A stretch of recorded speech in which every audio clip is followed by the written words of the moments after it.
This podcast is a quest for well-being, a quest for a meaningful life through the exploration of fundamental truth. Enlightening ideas, insights on physical, mental, and spiritual health. The inspiration is love. The aspiration is to awaken new ways of thinking that can lead us to a new way of being well. Welcome to Body, Mind, and Soul Healing Conversations.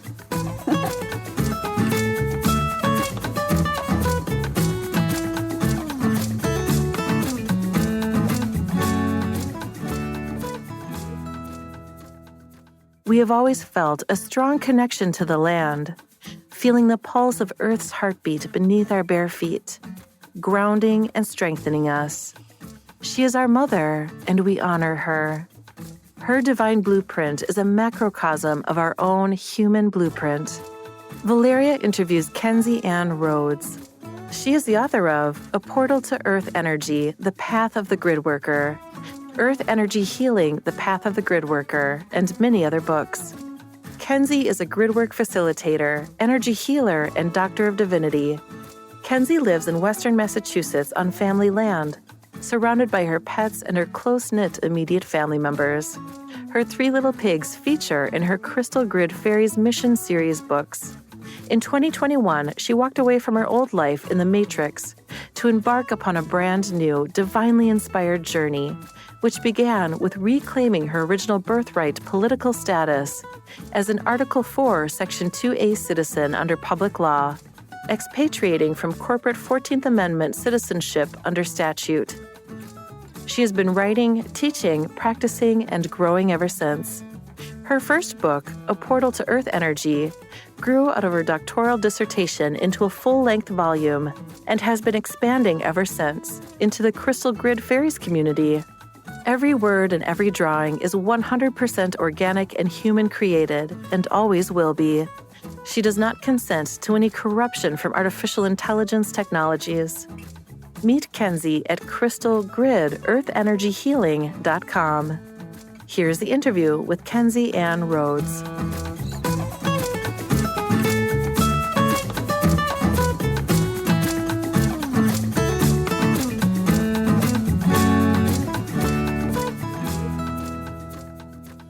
In your own words, who is Dr. Kenzie Ann Rhodes?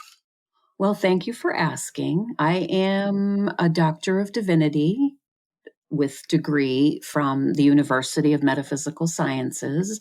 But in my practice and my evolution, I've come to call myself a Doctor of Spiritual Alchemy.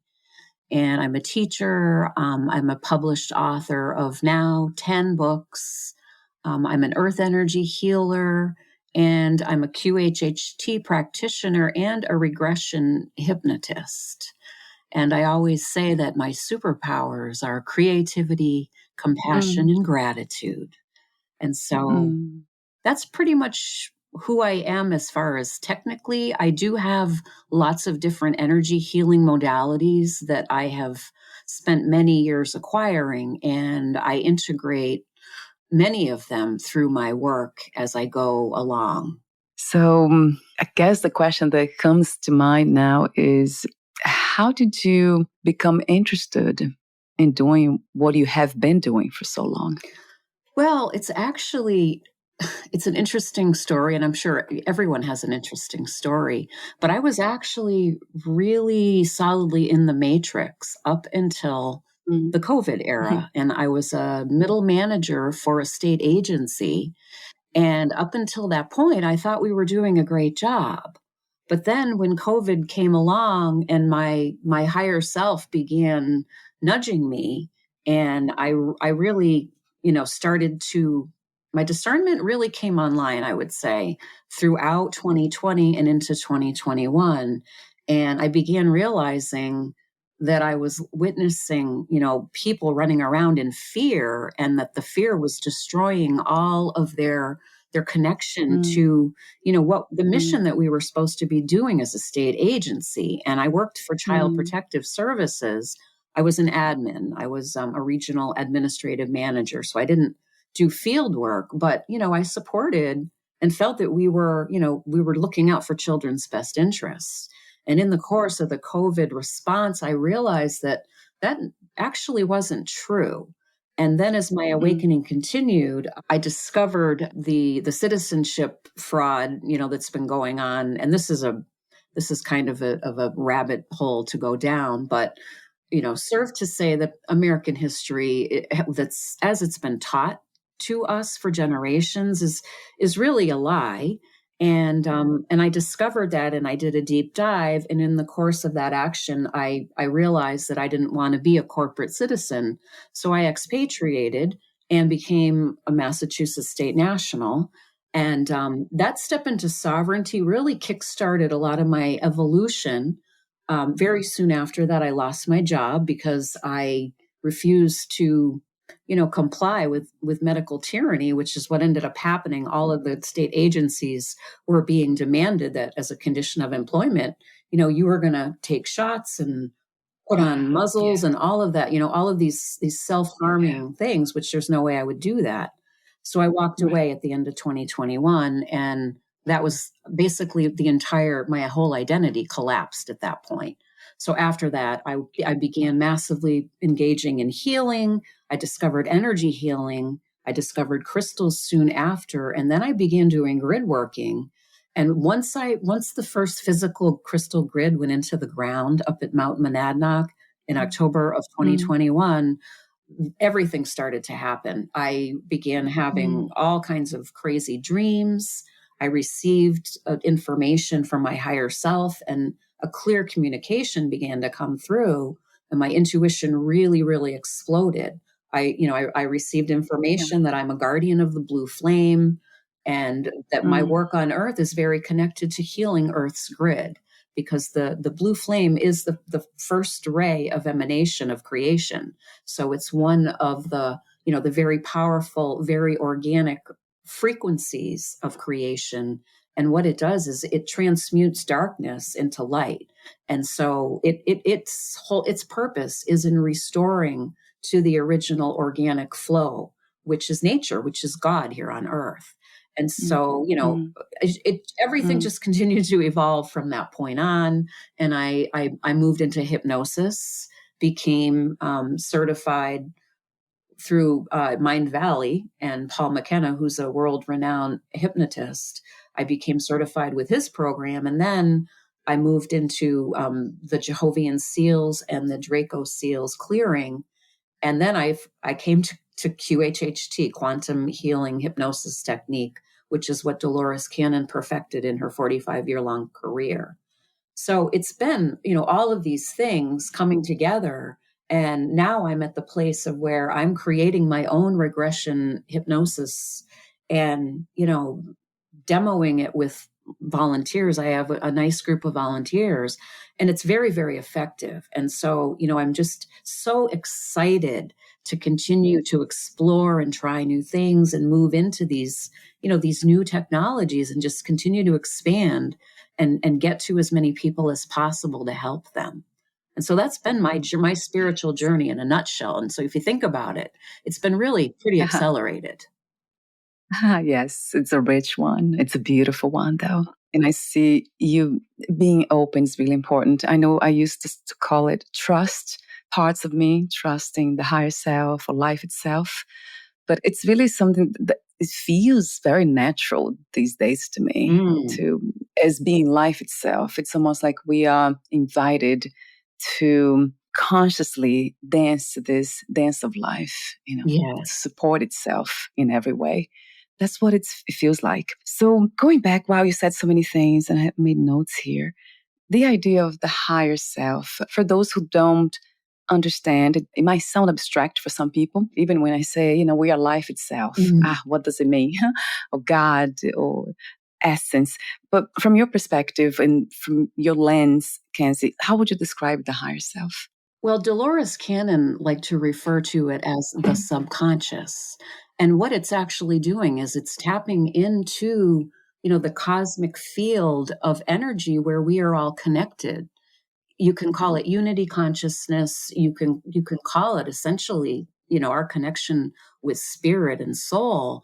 But it's really it's a higher dimensional awareness that everyone has. As a human being, we all have this. We exist here in the physical world in a physical body, but that's only one layer of all of our consciousness layers.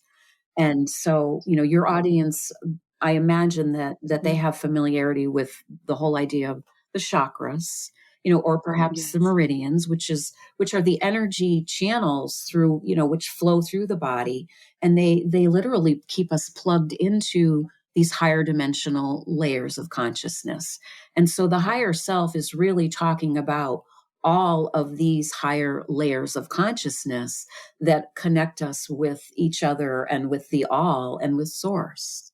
Yes, of course. Most people have this, I think they use different words, but we all have this sense of connection with something greater than ourselves. I think that's what most people understand. Yes. Some, not all of us, I believe. But a question that comes to me more often than not is this connection. What causes this feeling, this sense of disconnection, Kenzie? Because we are never disconnected, really. We're never disconnected. There are a lot of reasons, and you have to look at that from a multidimensional perspective. First of all, it's the amount of density that you're carrying in your physical body, and that includes your endocrine system. The endocrine system is targeted by processed foods and toxins in the water and in the air. And so, that's a real physical thing that comes in. The pineal gland, for instance, which is referred to as the third eye. It's the actual gland that's there, that as well as the pituitary up in the region of the brain, that becomes calcified with, eating toxic foods and chemicals and pharmaceuticals, everything that's not natural.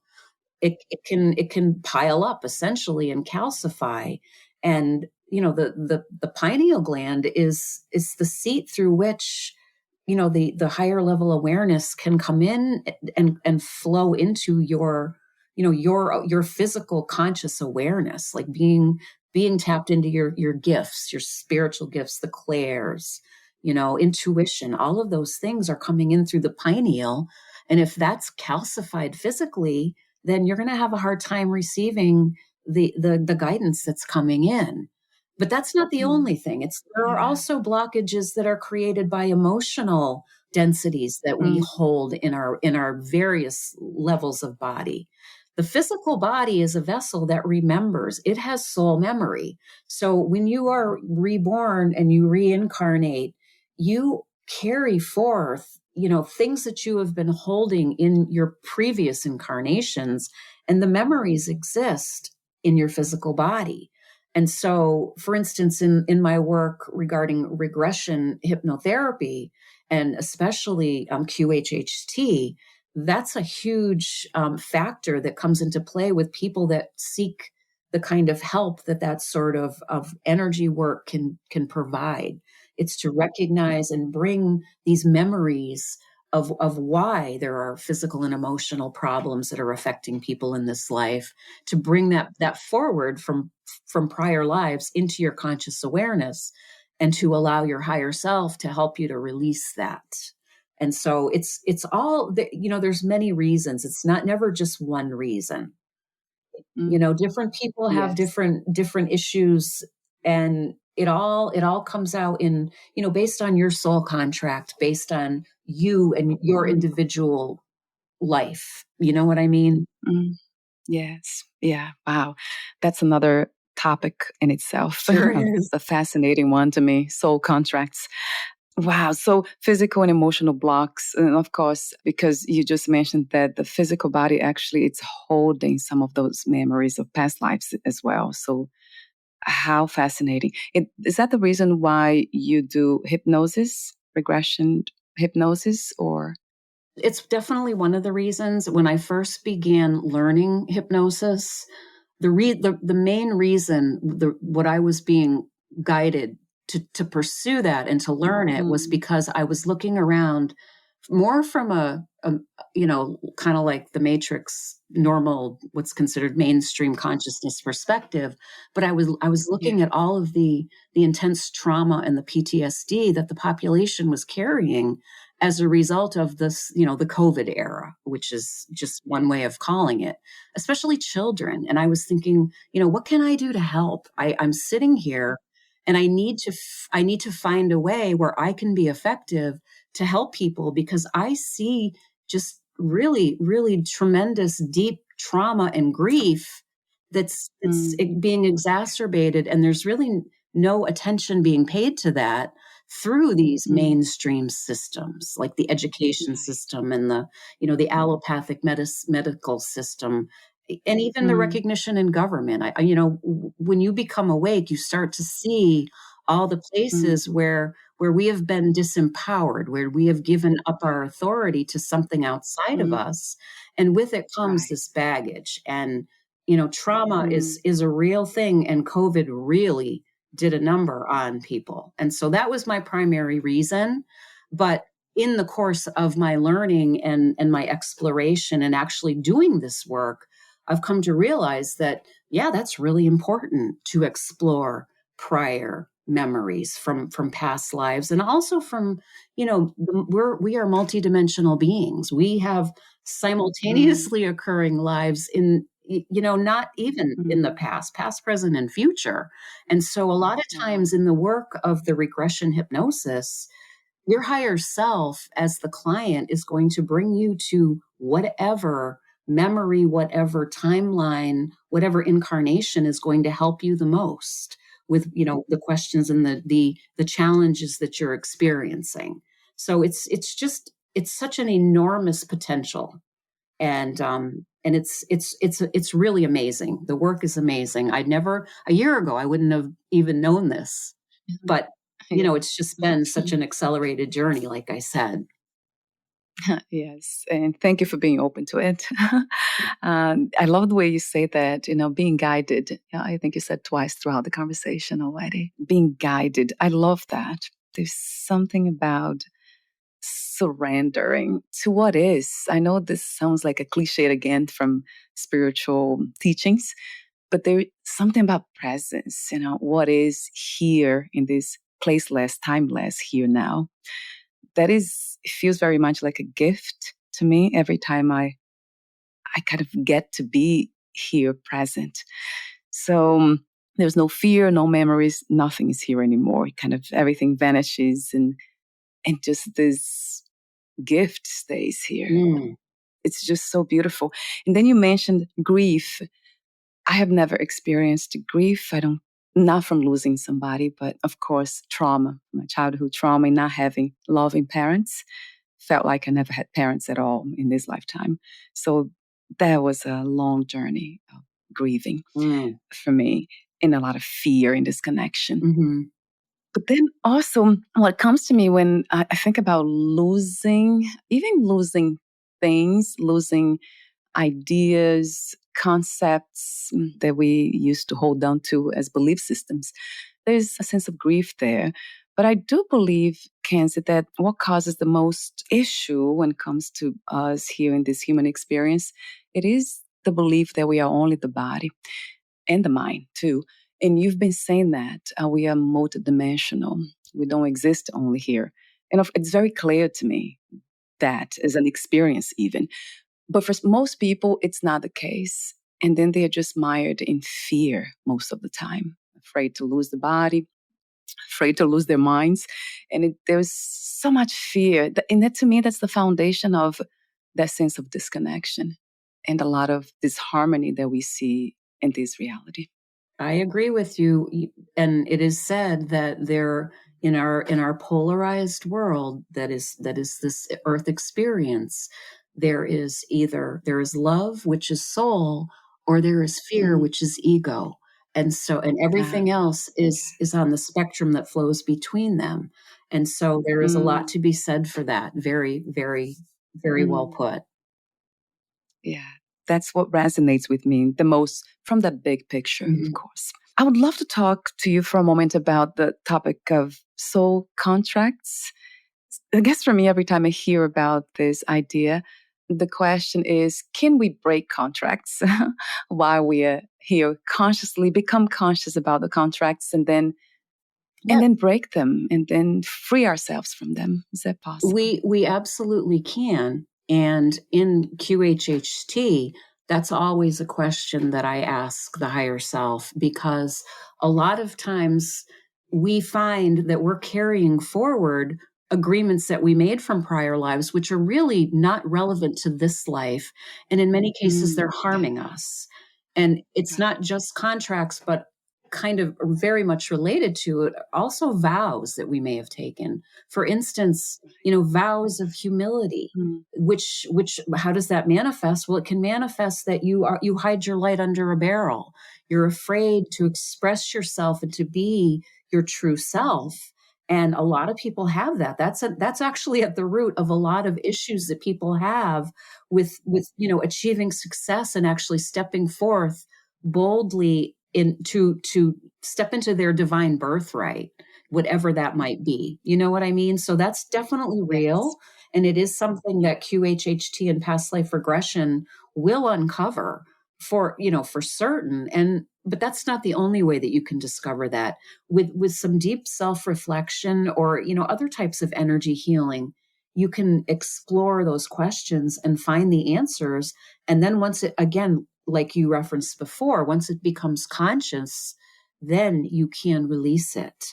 And there are so many ways to do this work. It's just that people need to become more aware that these realities exist and that they are potentially affecting them, in a myriad of ways here in this life now. And one thing that Dolores Cannon taught was that the most important life is the life that you are living at this time. And so that is really important. And all of these practices really help people to also integrate self-love, which is another difficult concept for a lot of people. And that's all part of healing body, mind, and spirit. Yes. Yes. Beautifully said, clearly said. Yes, it resonates true to me. So with that in mind, I guess after just listening to you speak of soul contracts, if we get to do that, become conscious of them, and perhaps that's enough even for some people. For me, has been a lot of times, piece by piece, just being conscious of them. But what would freedom look like, Kenzie? Freedom on the scale of consciousness is at the same calibration as love. And freedom is the true expression of love. And so if all humans were able to release all the densities and to fully connect with their heart center and connect with themselves and with others and with source, we would be in a state of freedom. And so to me, that's the fundamental, really the root of that. It's the recognition of love. And if you can embody love, you are free. And so, and again, this is a conceptual thing, it's an emotion that we're talking, but we see that play out in the idea of sovereignty, for instance. That's freedom. That's an expression of it. And you're also, when you are fully sovereign as a being, you are free and you are love and you flow and, everything can change. And I think sovereignty is one of the most relevant words of the new era that we're moving into at this time, in addition to love and healing, because sovereignty is it is one expression here in the the three-dimensional physical world of what that energy looks like. Wow. Yes, of course. It's something that freedom, sovereignty, that is just so much connected to the idea of love for me, because I do say often that freedom and love to me are one and the same. I kept saying that for a while, not even understanding intellectually, not being able to explain exactly why, but they would always come up, the images or those two ideas would come together for some reason. And now you're saying that, it just makes so much sense to me again. So for those who, for them, it's still a concept, the sovereignty, freedom, love. Let me ask you the question about love. What are some of the expressions of love that's coming from that sense of freedom? I would love to hear your description for that, or definition somehow. Can you describe what that is? Freedom and love. Well, I look at it in terms of, if you can love yourself enough to express your true self authentically into the world, then you are Yeah. embodying freedom and self-love together. And you are in soul. And that, I believe, that's our purpose, that's our desire in coming here onto the earth plane, in this lifetime. We want to be able to take all the lessons and integrate everything together, and also be able to feel into what that means and live it. And if you think about it, that's a huge challenge for so many people. We Yes. come here and we learn all of the teachings, which are all about, essentially it's control. If you're living in the mainstream system, it's all about, programming and keeping people focused on commodities and about consumption and about, status, all these superficial things, and giving away our power. And when we take back our power and we truly are able to love ourselves, we become free. And so that is how all of those come together within the human being, as we become connected and remember, our soul purpose. Yes, a billion times that truth. And it sounds very practical, doesn't it, Mhm. Kenzie? And very simple to love oneself and express oneself from that place of truth, because it's so clear to me that for so long I didn't have the courage to do that. Mhm. So for the last 10 years, I have been kind of in that realm of truth, of my own truth, and living it. So it feels so much different. So would you say that actually it's not really fear that gets in the way of the expression of truth, but having more courage? You actually say that, I think you quoted somebody, her name's, I don't know who she is, Anise Nin. She said, oh, you quoted her, I think on your On my website. I'm not email, yes, 100%. that Oh, in your was one of email, my yes. emails. Right, right. Yes. You say life shrinks or expands in proportion of one's courage. Yes. Yeah, talk to me about courage. Well, on a scale of consciousness, and when I'm talking about the scale of consciousness, I'm actually referring to Stephen Hawking's, I believe his name, Dr. David Hawkins. He wrote a book called Power versus Force. And in it, he discusses the science of kinesiology, which is muscle testing. It's actually been a known science for a number of years, probably close to 50. But he brought forth the idea, and he was really instrumental in bringing it into the mainstream awareness, all about the different frequencies of these states of being.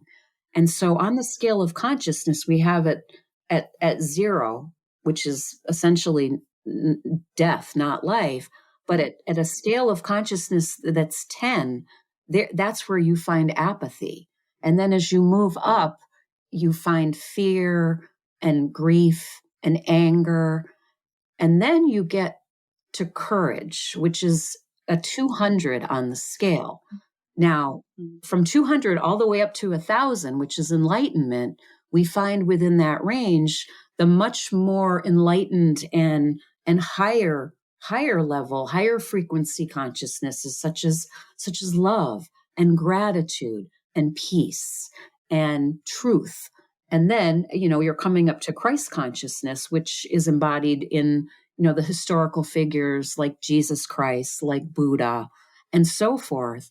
And within that range, 200 is courage. That's where you flip it from force, which is the lower density emotions, below all of those, the more the more unfortunate states of being that do not feed your soul. But once you hit 200 in courage, you begin to spring upward and you're on the upward trajectory. And if you think about it, the range between 200 and 1,000 is so much bigger than 200 down to zero. And so that's why just an individual that it is able to stay in a higher state of consciousness, such as gratitude, for instance, which is actually higher than love. It's 540 on the scale. Love is 500. So just think of one person that's in gratitude can lift up the consciousness of so many that are stuck below the 200. And so that's where power begins. So 200 courage is where power begins. And power is self-sustaining, whereas force has to continuously be applied. And so that's why we find, these control systems out there that want to keep people in a state of fear, in a state of confusion, all of these lower density consciousnesses, but they have to continuously apply effort. Whereas once you've managed to rise above that, if you can keep yourself at the higher state of consciousness, you can really bring up a lot of people. And so it's very, very powerful. Consciousness is immensely powerful.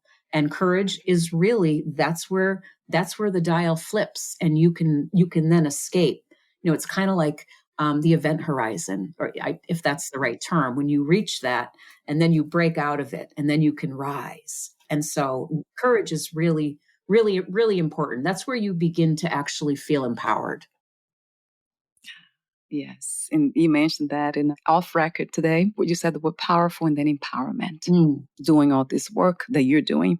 Yeah, that's very clear to me as well. Gratitude, it can be felt though. It's such a, it is powerful, I have to say. I usually kind of shy away from the word power or powerful, perhaps because it's associated to manipulation and force, as you just made a distinction now very clear to me. That power, it doesn't need effort to maintain itself. Force does. I never heard it that way. That's clear to me as well.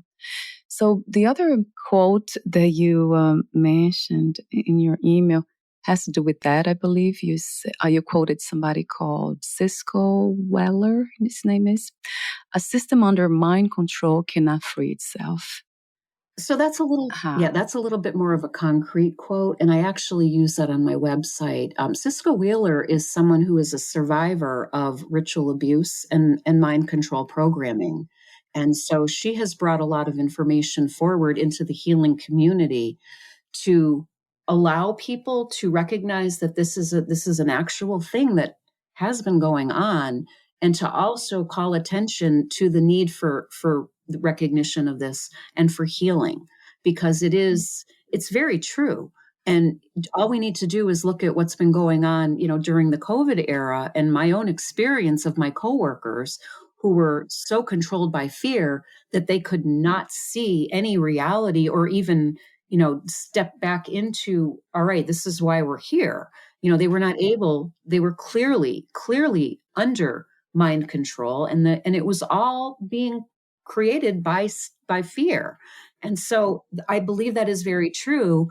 And so when I look at, the population and all the harm that's been essentially inflicted upon it, but also, we hold that consciousness within us if we continue to immerse ourselves in these fear-producing systems such as media, mainstream media and negativity. If you turn on a channel and every day it's something continuously trying to keep you in a place of fear and disempowerment, essentially you have given away your thoughts, to this other authority, and you're stuck. So you need to break that cycle. You need to get out of that.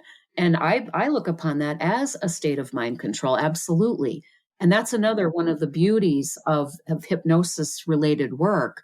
You can help people to heal themselves from that, to recognize that this is going on and to release it. And once you have actually seen the mind control, the programs that are going, once you see it, you can never unsee it. And then you become immune to it. So it's very, very powerful. Yes. Yeah. I love the way you said that.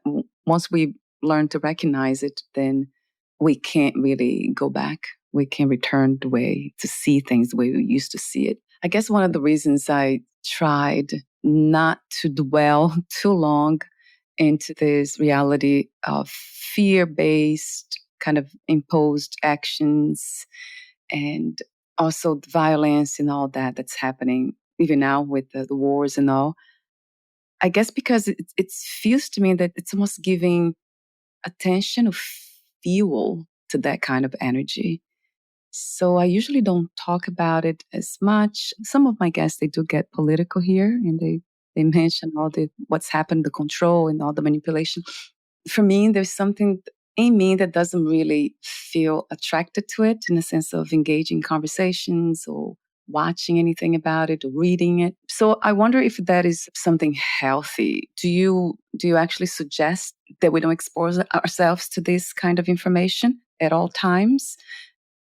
Well, not, you see, because I wanted to make sure I'm not afraid of it. Mm-hmm. So I wanted to be, I don't want to come from a place of fear and try to push it away or escape from. Right.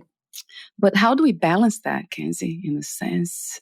How do we stabilize ourselves in that, the energy of love enough so we can just be exposed to anything and not be affected by them? The best way is to always go within and work on yourself, because the more solid and balanced and coherent you are able to become, the more all of what's going on around you is going to not affect you. And that's the whole, that's kind of where we want to be. We want to be able to see and acknowledge that it's real from the place of an observer, but not personalize it and not allow it to, essentially hijack our consciousness and pull us down.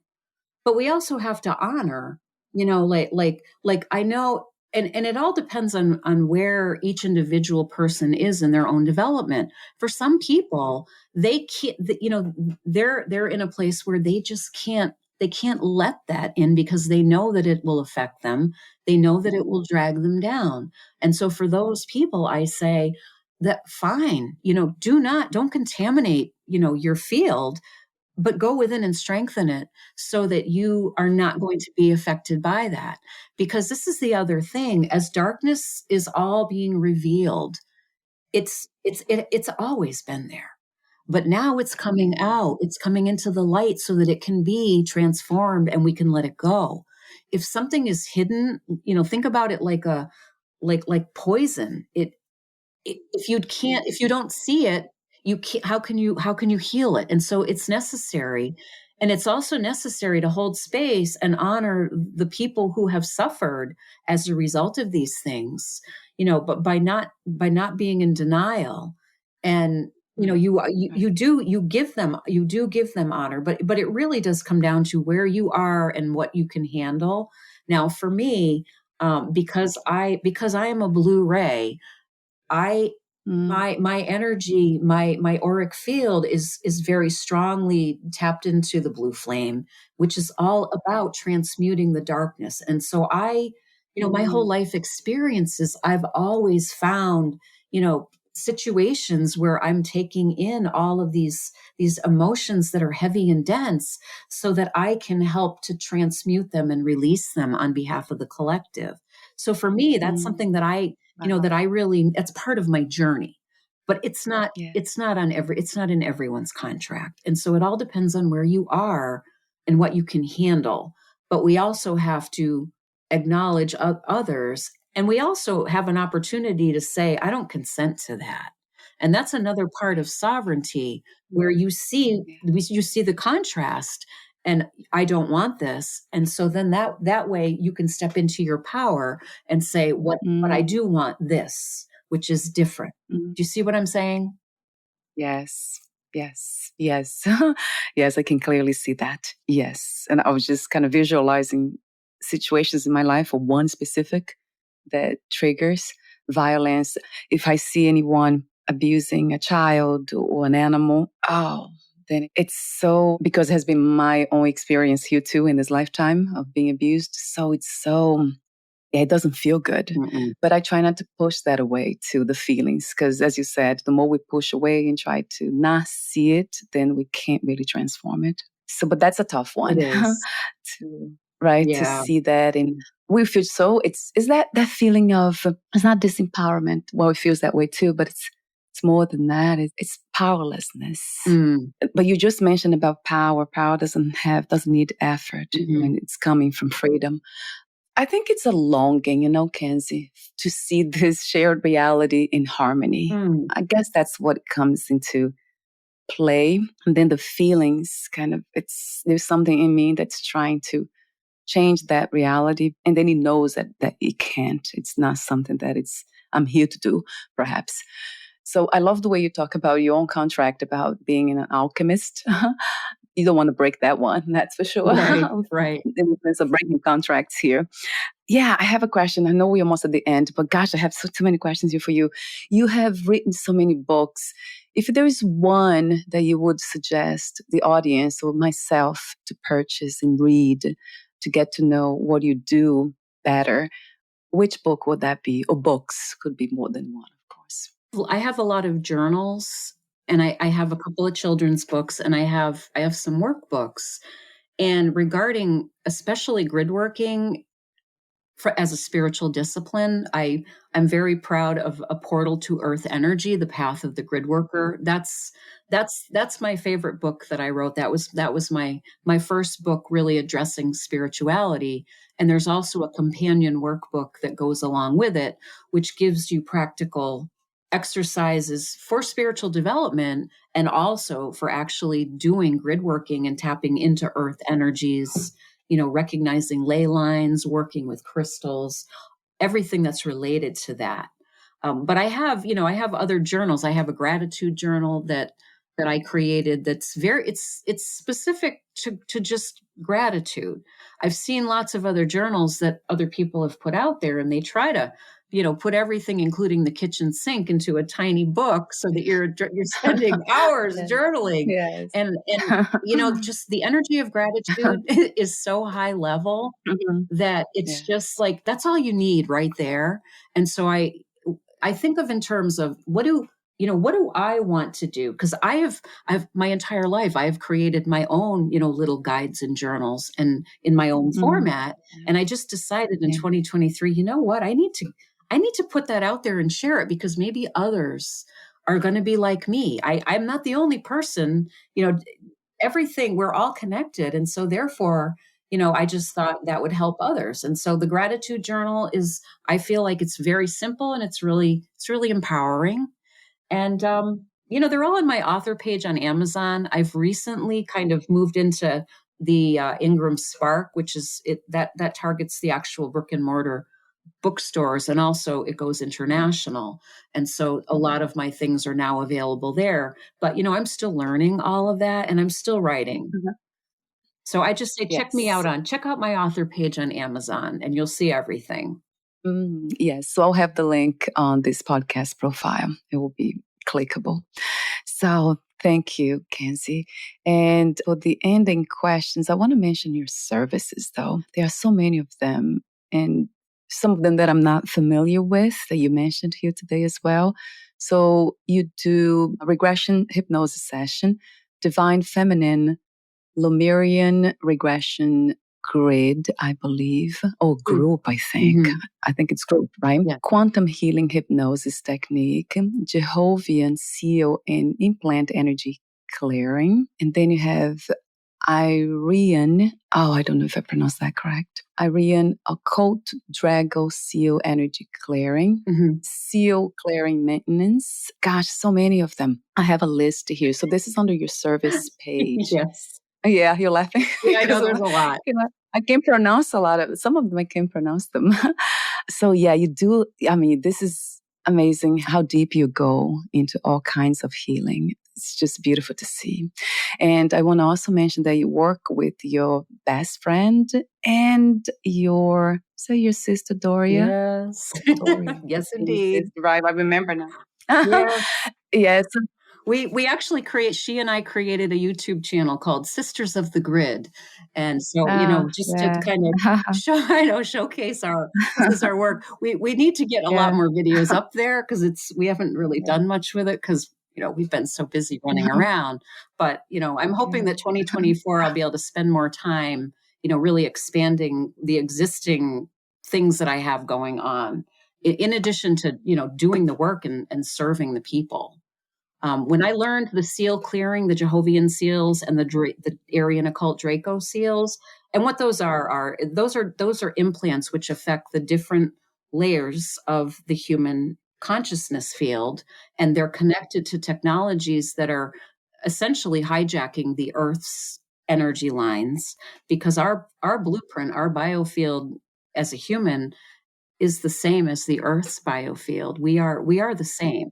And so, and a lot of that I go into in my book, A Portal to Earth Energy. So if people want to learn about that, please, by all means, check it out. But that the process of clearing all of that, when I learned how to do that, I learned over this past summer, and I was guided when I finished the class that I was going to practice with 100 people, and gift it to them, so that I could really hone my skill. And in the process, I actually gifted it to 120 people. And I became, I will say that I achieved mastery in the assisting people to remove, these seals and implants, which are essentially their blockages of consciousness. And so a lot of times people say, with all the work that I've been doing, I do shadow work and I do chakra balancing and I do meditation and therapy and all this stuff, but I still feel like there's a block and I just can't get past it. And a lot of times that's true. And it's connected to Earth, believe it or not, because the technology and Earth's energy lines being hijacked by implant technology essentially gets imprinted into our auric field. And so once you, again, recognize that, then you can deal with it effectively. And so that was really powerful work that I did over the course of about 2 months last year. And, I reached 120. I wanted the 100th monkey. I got 120. So that was great.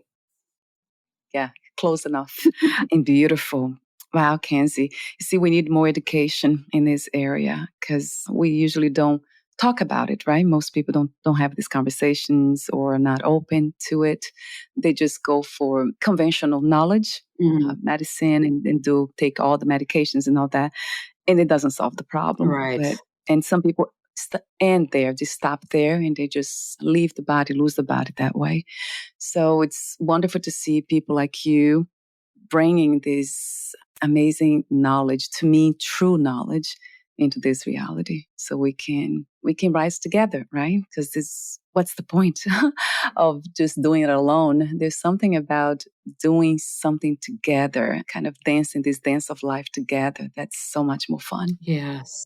Thank you so much, Kenzie, for everything, for what you do, how you do it, and for being open to be guided. I love the way you kept saying that throughout the conversation. Being guided. It just opens my heart every time I hear it. Thank you. Well, thank you very much for having me. I really appreciate this opportunity. And I love having these conversations because this work really is so empowering. And I want to bring it to as many people as possible. We are on a beautiful journey and we are together. That's what matters. Yes. Thank you again. And before we say goodbye for today, I want to mention the website is crystalgridearthenergyhealing.com.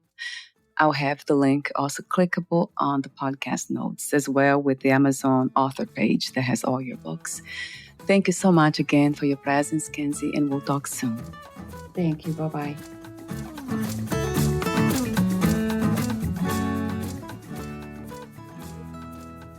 Thank you for listening. To learn more about Kenzie Ann Rhodes and her work, please visit crystalgridearthenergyhealing.com.